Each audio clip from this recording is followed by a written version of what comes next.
예, 오늘 마태복음 24장 32절로 44절에 있는 말씀을 가지고 인자가 오리라라는 제목으로 말씀을 전합니다. 우리 다 같이 한번 인사할게요. 옆사람 같이 사시고 앞뒤 사람 같이 사실 때 지난 한 주간 동안 평안하십니까? 인사합니다. 지난 한 주간 동안 평안하십니까? 평안하십니까? 평안하십니까?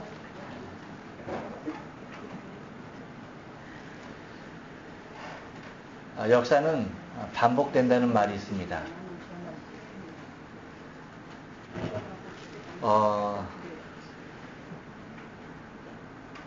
새로운 것 같지만 그 역사는 과거의 일을 답습하고 있다는 말입니다. 곧 일정한 패턴이 이 패턴으로 역사가 반복되고 있다는 말입니다. 흔히 한 나라를 바라보면서 또한 어떠한 시대를 바라보면서 우리는 흥망성쇠라고 하는 말을 쓰기도 합니다. 근데 이 흥망성쇠가 계속해서 되풀이 된다는 것입니다.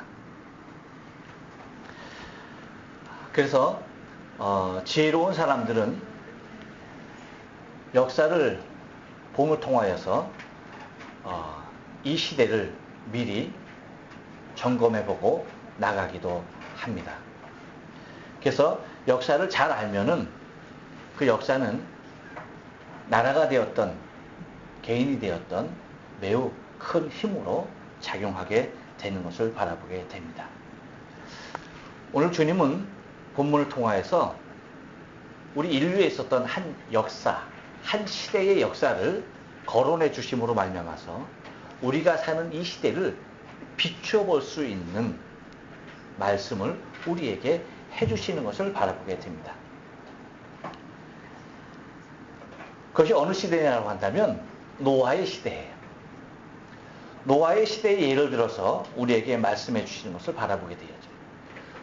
노아의 시대, 그 역사를 우리에게 짚어주심으로 말미암아서 지금 이 시대에 우리가 살아가고 있는 이 현실의 삶에 대하여서 바로 직시할 수 있는 눈을 열어주고 계시는 것을 우리는 바라볼 수가 있다는 것입니다.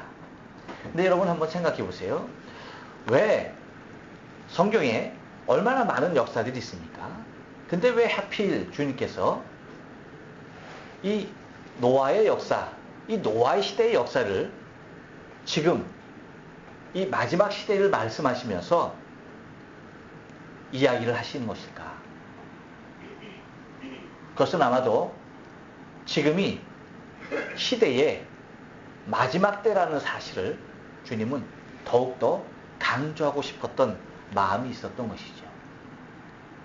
지금이 마지막 때인 것을 모르고 살아가고 있는, 자신의 삶 가운데 도취되어서 이 세상 가운데 도취되어서 살아가고 있는, 시대를 구분하지 못하고 살아가고 있는 많은 사람들에게 한 시대를 단락지었던, 심판으로 단락지었던 그 심판이 있기 바로 그 전 마지막 시대의 노아의 시대에 대하여서 말하고 있는 것은 곧 지금 이 시대가 심판이 가까웠다라고 하는, 곧 끝날이 다가왔다라고 하는 그 사실에 대하여서 우리에게 깊이 말씀하기를 원하신다는 사실을 우리는 알아볼 수가 있다는 것입니다.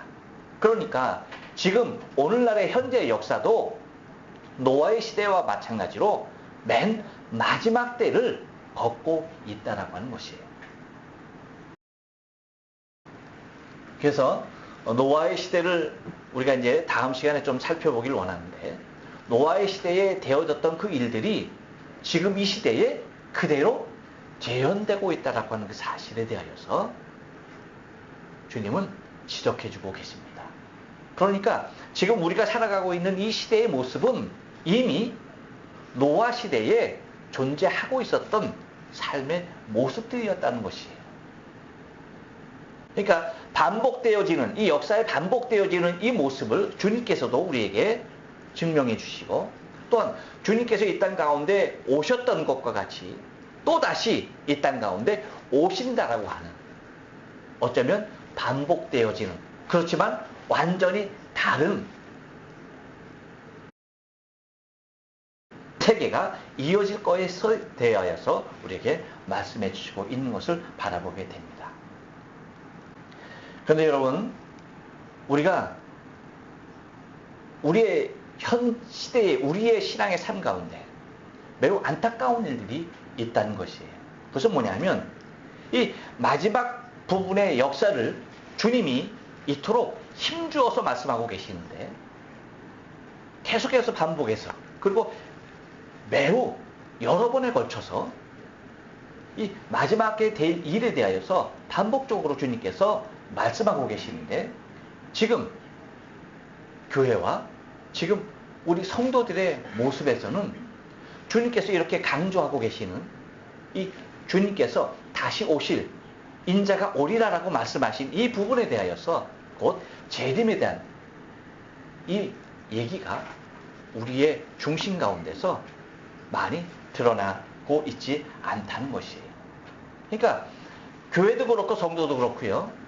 주님께서 다시 오신 이 재림의 부분에 대하여서 우리는 매우 인색하게 말하고 있다는 거예요. 주님은 매우 강조해서 말했는데 우리는 이 부분을 그렇게 강조하지 못하고 있다는 것입니다.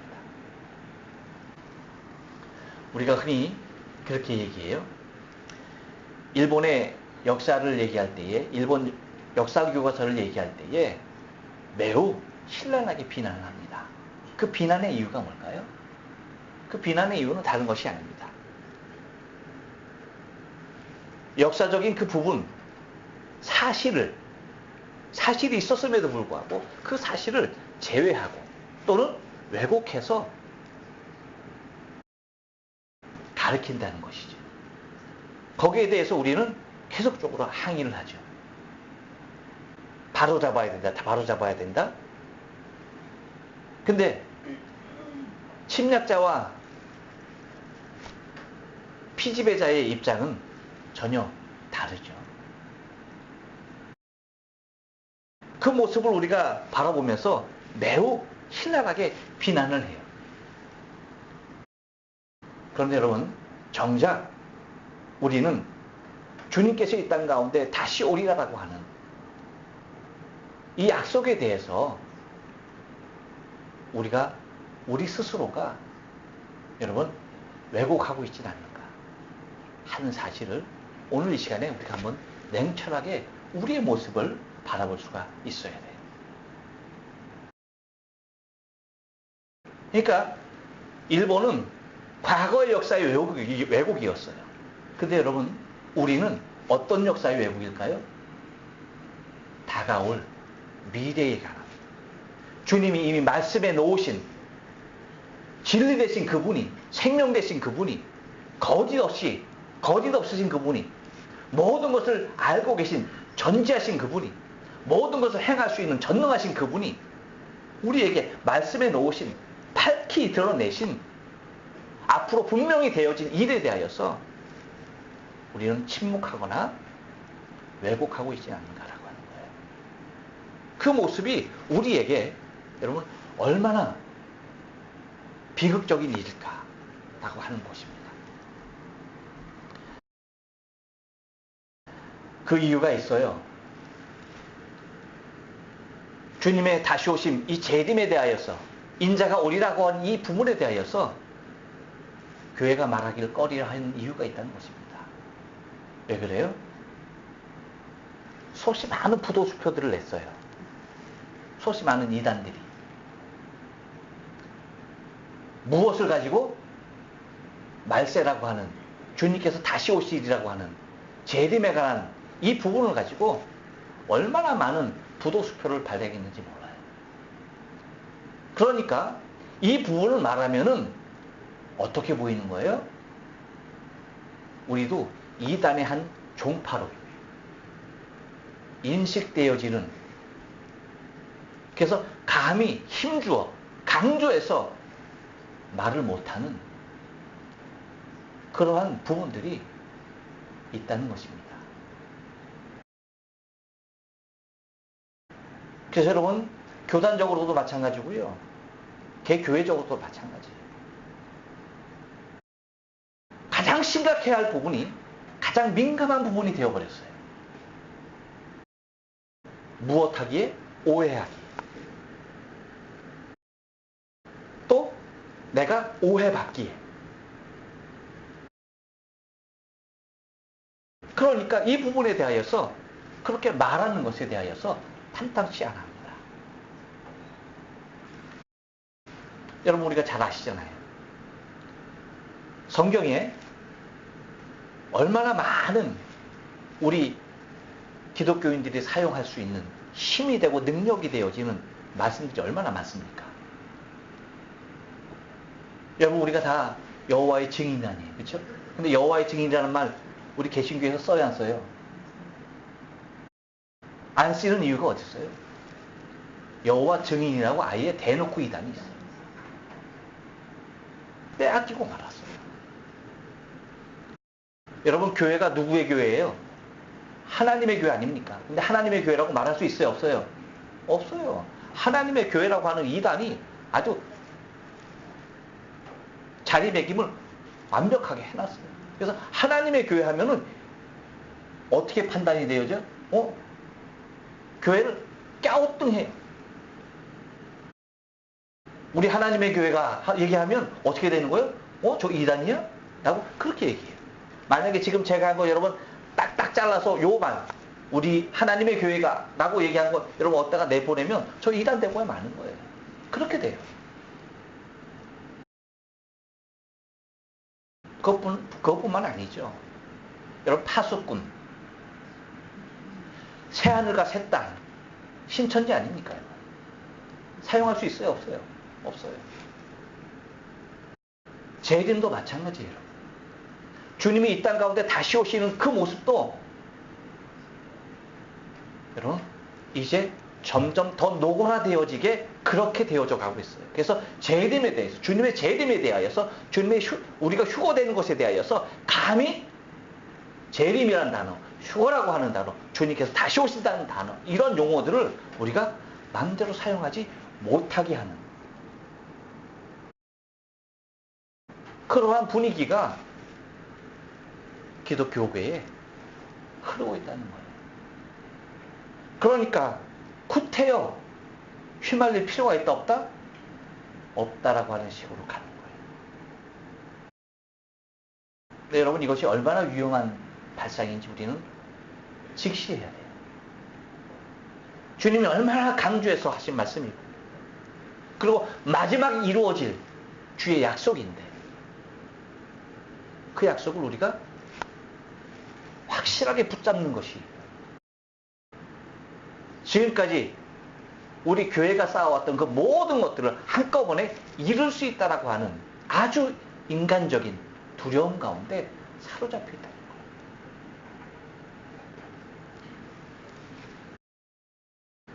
여러분 이렇게 한 700명 되는 성도들이 모이는 작은 교회에 오신 것 여러분 감사하게 생각해야 돼요. 아멘. 감사하게 생각해야 돼요.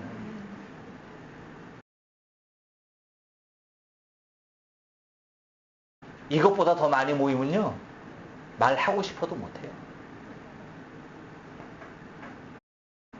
무슨 얘기인지 여러분 분별하여서 들으시기 바라요. 근데 여러분 교회만 그래요? 그렇지 않아요. 성도들도 똑같아요.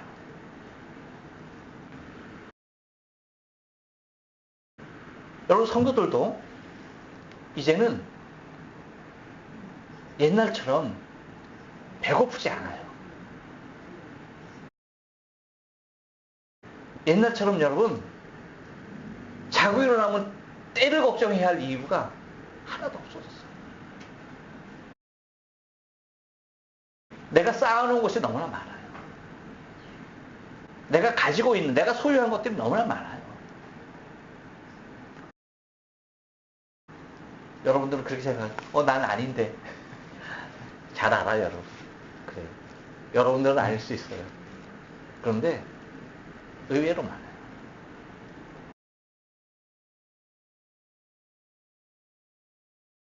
그 많은 것들을 누려야 하는데 그리고 이 땅에서 그것을 더 맛보아야 하고 그것을 더 즐겨야 하는데 주님이 이 땅 가운데 오신다라고 하면 반갑지 않은 거예요.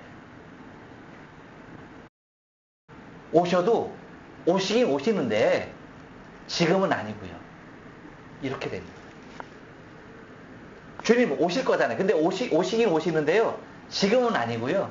지금은 아니고요. 이렇게 되지 않습니다. 내가 가진 것 좀 더 써보고요. 내가 가진 것 좀 더 누려보고요. 내 남은 인생 더 즐겨보고요. 그리고 정말 솔로몬 같이 마지막에 아무 낙이 없다라고 내가 고백하는 그 순간 주님 오세요. 그거 아닙니까? 그러니까 성도들 자체도 주님이 이 땅 가운데 다시 오신다라고 하는 것에 대하여서 매우 부담스러워하는 것이 사실이라는 거예요. 그러니까 여러분 생각해 보세요. 교회도 부담스러워요. 성도도 부담스러워요. 근데 그 얘기를 구태해야 되느냐는 얘기죠.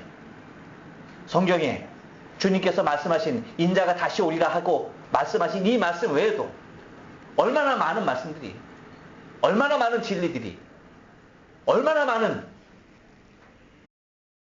도덕적이고 윤리적인 일들이, 그리고 얼마나 많이 물질적으로 복받는 일들이 산재되어 있습니다. 그러니까 성도들도 달가워하지 아니하고 여기가 천국인지 알고 살아가고 있는 그런 성도들에게 구태여 천국을 얘기할 거고요.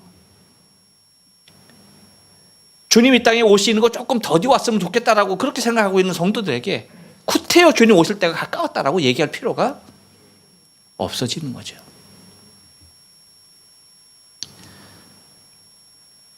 여러분 이런 얘기 많이 들어보셨죠? 에휴, 죽은 사람만 불쌍해. 그렇죠? 무슨 얘기예요? 이 세상이 너무나 좋다는 거예요.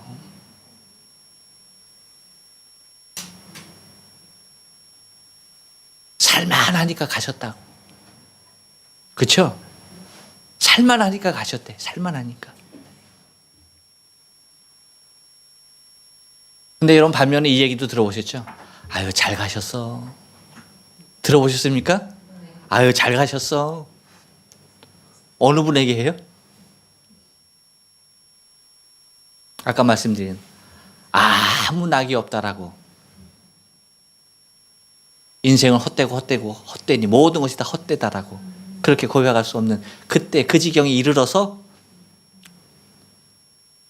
가시는 분들을 향해서 아유 잘 가셨다라고 얘기해요.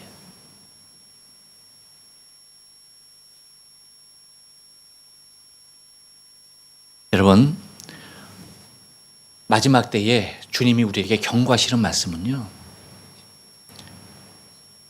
이 땅에 재물을 쌓으라고 하지 않았어요. 그것을 재물과 하나님을 겸하여 섬길 수 없다고 했어요.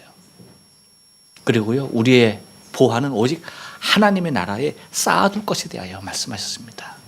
근데 안타깝게도 많은 사람들이 이 땅에 너무나 많은 것을 쌓아놓았어요.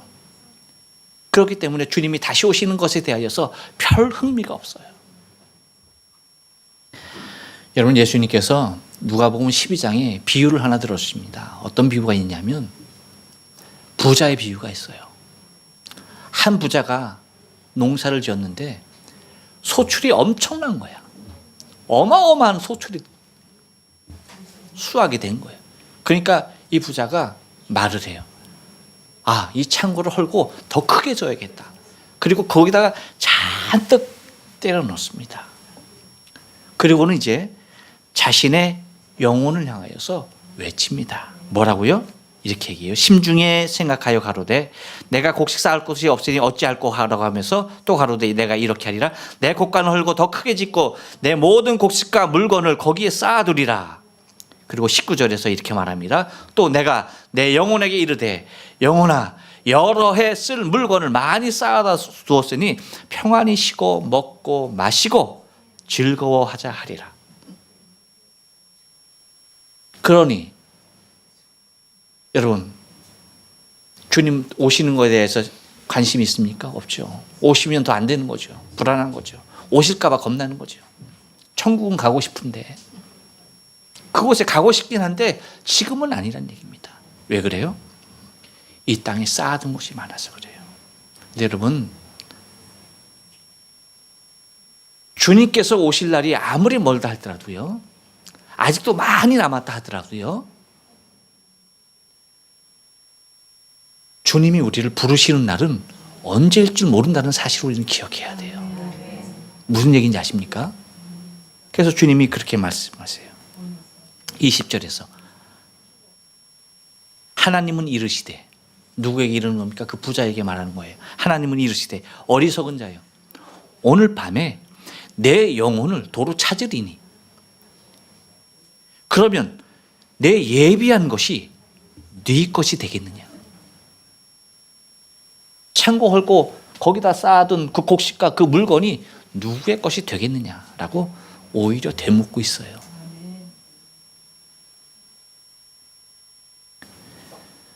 이런 사람을 향하여서 주님께서 결론적으로 얘기하는 것이 21절에서 그렇게 말합니다. 자기를 위하여 재물을 쌓아두고 라고. 누구를 위하여 재물을 쌓았다? 자기를 위하여. 절대 자기를 위하여 재물을 쌓으면 안 되는 거예요. 자기를 위하여 재물을 쌓아두고 하나님께 대하여 부요치 못한 자가 이와 같으리라. 할렐루야. 자기를 위하여 재물을 쌓아두고 하나님께 대하여 부요치 못하면은 다 이와 같이 된다는 얘기예요. 이와 같을 수밖에 없다는 거예요. 여러분, 주님은 이 땅에 오십니다. 분명히 다시 오십니다. 분명히 당신이 다시 오시기에 주님은 당신이 다시 올 것에 대하여서 많은 시간을 할애해가면서 우리에게 재차 반복하며 말씀을 하십니다. 그러나 여러분, 우리가 오늘도 주님께서 이 땅 가운데 다시 오실 그날을 우리가 정말 사모하면서 기다리면서, 그날만이 내 인생의 가장 소중한 날로 기다리면서 오늘 말씀을 좀 대하길 원합니다. 여러분, 인자가 오리라 라고 하신 이 본문, 이 말씀, 오늘 본문의 맨 마지막에 있는 말씀입니다. 인자가 오리라. 이 말씀은 과연 어떤 의미로 주님께서 말씀하셨을까? 물론 이 땅 가운데 주님이 분명히 다시 오시겠다는 것입니다. 하지만 한 번 더 따라서 합니다. 오실 날이 매우 가까웠다고 말씀하십니다. 여러분, 32절로 34절 말씀 우리가 좀 유심히 봐요. 제가 여러분을 보기 좀 편하게 하기 위해서 빨간 걸로 좀 이렇게 표시를 해놨습니다. 모니터 보이시죠? 여러분 한번 보시면 봐요. 32절에 보면 그렇게 얘기합니다. 무화과 나무 비유를 배우라라고 하면서 그 가지가 연해지고 잎사귀를 내면은 여름이 어떻게 된 줄 알아라? 여름이 가까운 줄을 이라고 얘기합니다. 그리고 33절에서도 보면요, 이렇게 얘기합니다. 이와 같이 너희도 이 모든 일을 보거든. 이 모든 일이 뭐예요? 다 주님께서 말씀해 주신 이런 징조들이에요. 이런 징조들을 보거든 뭐라? 인자가 어떻게 해요? 가까이. 인자가 가까이 곧 문 앞에 이른 줄이라고 얘기합니다. 가까이 곧 문 앞에 이른 줄이라고 얘기합니다. 그리고 34절 말씀 보면 뭐라고 말합니까? 내가 너에게 진실로 이른다 라고 얘기하면서 이렇게 말합니다. 이 세대가 지나가기 전에 라고 얘기합니다. 이 세대가 지나가기 전에. 여기 무엇이에요? 여러분, 가까워지면 가까워질수록 그 징조가 더 뚜렷해진다는 거예요. 여러분, 비가 오려면은 구름이 끼죠, 그렇죠? 근데 구름을 이렇게 우리가 보면은 저게 비 올 구름인지 비가 오지 않을 구름인지 대충 알아요. 그렇죠? 아, 지금 비 올 것 같지 않은 구름이야 하다가도 여러분 어떻게 됩니까? 비 올 때가 가까워지면 구름의 모습이 색깔이 달라져요. 점점 달라져요. 그리고 뭐 하는 거예요? 결국은 비가 오는 겁니다. 가까워지면 가까워질수록 그 징조가 분명해진다는 거예요.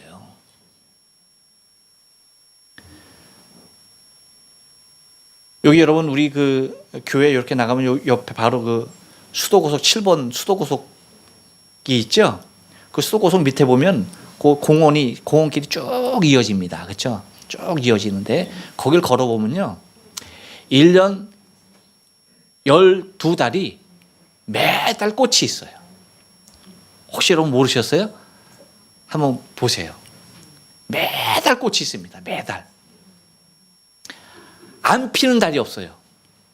한겨울에도 피는 꽃이 있어요. 제가 도대체 저게 무슨 꽃일까? 꽃 이름 잘 모르겠어요. 근데 제가 아는 꽃들 한번 생각해 보면요. 여러분 매화 2월에 일본은 매화 2월에 피죠. 사쿠라 3월에 피죠. 4월에 못 펴요? 4월에는 그 저기 철쭉 비슷한 거 있잖아요. 그 뭐예요 그게? 아, 하여튼 그거. 그리고 5월에는 뭐예요? 장미. 아, 장미를 또 못 보셨구나. 가기 전에 여러분 5월 가기 전에 한번 장미 보세요. 장미가 얼마나 진짜 장미 이제 끝물로 들어가죠.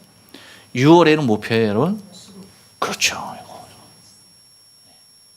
아지사이라고 하나요? 네, 수국. 지금 수국이 막 피기 시작했어요. 수국이 막 피기. 이제 며칠 안 있으면 아니 만개할 거예요. 그렇지 않습니까? 그리고 7월에도 피고요. 8월에도 피고요. 근데 꽃 이름을 모르겠어 내가. 무슨 꽃인지 그 아는 이름이 그것밖에 없어. 그리고 이제 10월 되면은 우리 코스모스 피겠죠. 그리고 이제 겨울로 들어가면 동백 피겠죠. 네. 이렇듯 여러분 그때가 이르르면 그때의 가장 확실한 징조들이 우리에게 보이게 돼 있어요. 곧 주님께서 무화과 나무의 비유를 배우라라고 하시면서 그 나무가 가지가 연해지고 잎이 나면은 여름이 가까운 줄 알아라라고 하듯이 여러분 주님께서 말씀하신 이 모든 징조를 보면은 당신이 지금 어디쯤에 왔는지 알 수가 있다는 거예요. 근데 지금 주님께서 어디 와 계시다? 가까이. 어느 정도 가까이? 문 앞에. 문 앞이라는 거예요. 문 앞에. 그러니까 문 앞에 있어서 어떻게 하면 되는 거예요? 열고 들어오시기만 하면 되는 거예요. 저기 긴시저 역에 내리셔서 지금 걸어오시는 중이 아니야. 아셨어요? 지금 긴시저역에서 내리셔서 이렇게 걸어오시는 중이 아니야. 지금 우리 교회 바로 문 앞에 계시는 거예요.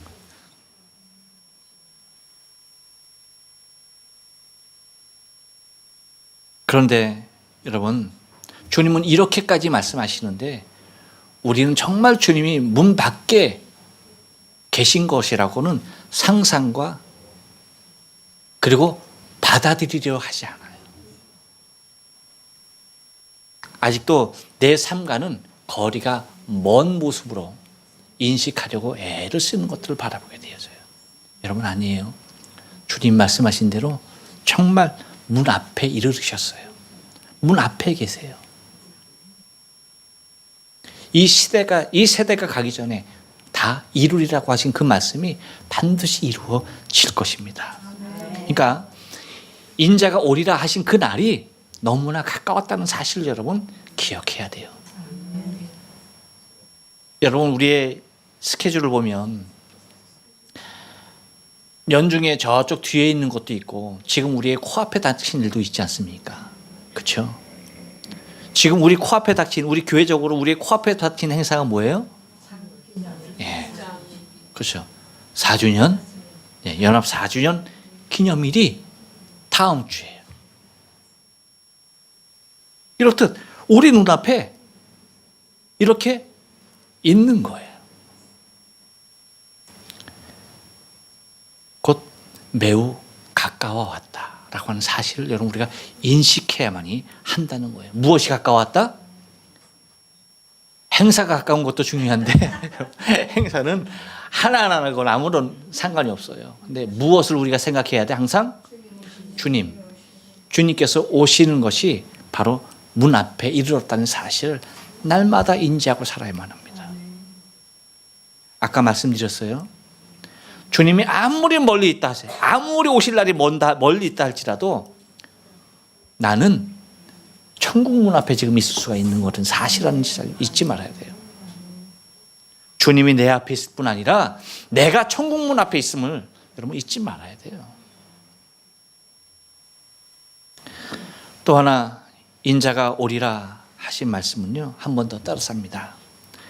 말씀은 반드시 성취됩니다. 말씀은 반드시 성취됩니다. 예, 여러분 35절 말씀 보니까 이렇게 얘기해요. 천지는 없어지겠으나 내 말은 없어지지 아니하리라 라고 말합니다. 이 세상에 영원한 것은 아무것도 없습니다. 그리고 이 세상에 변하지 않는 것도 아무것도 없어요. 다 변하고요. 사람의 마음까지도 변하더라고요. 변하지 않을 줄 알았어. 근데 마음도 변하더라고. 여러분 사람의 마음도 변하는데 이 세상에 변하지 않는 것이 무엇이 있겠어요? 제 모습도 많이 변했죠? 그렇죠? 4년 전에 저하고도 또 많이 달라졌죠? 뭐가 많이 변했어요? 예? 머리가. 여러분 솔직하게 말해 주셔서 감사해요. 전 이미 상처받는 단계를 넘었어요. 오히려 위로가 되어져요. 그만큼 많이 변했어요. 시대도 마찬가지예요, 여러분. 많이 변했습니다. 얼마나 빨리 변하고 있는지도 몰라요. 이 얘기는 뭐냐면 이 땅에는 그 무엇도 영원한 것이 있을 수 없다는 거예요. 단 하나라도 영원한 것은 없는 거예요. 영원할 것 같은 것들은 있어요. 그런데 그것조차도 영원하지 않아요. 그런데 여러분 변함없이 영원한 것이 하나 있습니다. 그것도 바로 우리의 눈앞에 있어요. 그렇습니다, 여러분. 곧 말씀이에요. 이 말씀만큼은 절대 변하지 않는 거예요. 그리고 절대 없어지지도 않는 거예요. 그래서 이 천지가 개벽을 하고 또 개벽을 해서 다 없어진다 할지라도 우리 주님께서 하신 그 말씀은 있는 거예요. 단 점 하나도 사라지지 않냐고 그대로 자리하는 것입니다.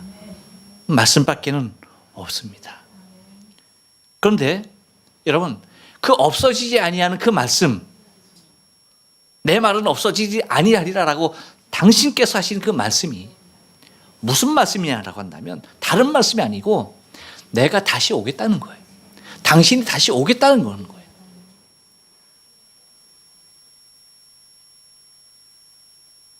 다시 오겠다라고 하시는 그 약속. 그래서 우리에게 남은 한 가지의 약속. 그것은 오직 무엇만 있는 거예요?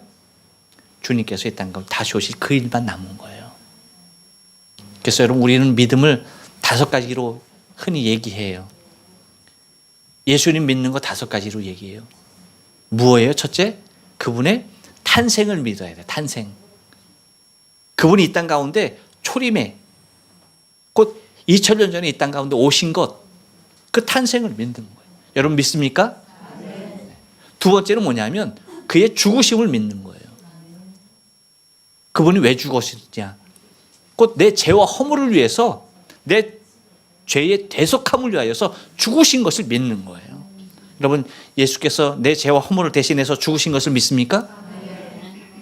세 번째 무엇을 믿느냐? 그분의 다시 사심, 부활을 믿는 거예요. 부활. 나에게 영원한 생명을 주시려고 다시 사신 거예요. 그래서 우리의 생명의 첫 열매가 되신 분이 주님이세요. 그래서 우리에게 영원한 생명을 주시려고 부활하신 거예요. 여러분 예수님의 부활을 믿습니까? 그렇습니다. 여러분. 또 하나, 그분이 우리의 처소를 예비하시려고 하나님의 나라 승천하신 거예요. 하늘로 승천하신 것을 여러분 믿습니까? 그렇습니다. 이제 마지막 하나 무엇이냐? 다시 오시는 일이에요. 다시 오시는 일. 재림이에요. 여러분, 네 가지는 믿는데 재림은 믿지 못하겠다. 이건 여러분 믿음 아니에요. 우리의 믿음의 완성은 어디에서 이루어지는 거예요? 주의 재림을 통하여서 온전하게 이루어지는 거예요. 그런데 그 재림, 그렇게 지금까지 주님께서 말씀하신 그 모든 우리의 믿음에 관한 그분의 믿음에 관한 모든 것들이 다 이루어졌는데 오직 한 가지, 무엇만? 재림에 관한 그 부분만, 다시 오실 것에 관한 그 부분만. 근데 여러분, 네 가지가 다 이루어졌는데, 우리가 믿었던 그 네 가지가 다 이루어졌는데 마지막 한 가지 이루어지지 않을까요? 도박사를 할지라도 그러한 확률이라고 한다면 찍어. 무슨 얘기인지 아시겠습니까, 여러분? 이렇게 확실한 데이터가 있음에도 불구하고 이거 믿지 못한다고 한다면 정말 구원받을 자격이 없어요. 하나님에 들어갈 자격이 없어요.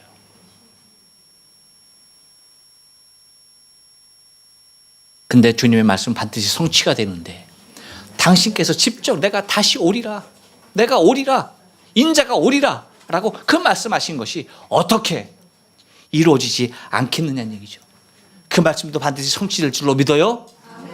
우리는 그 날을, 그 말씀, 마지막 말씀, 다시 오리라고 하신 그 말씀이 성취되는 그 날을 우리는 소망하면서 사는 사람들입니다.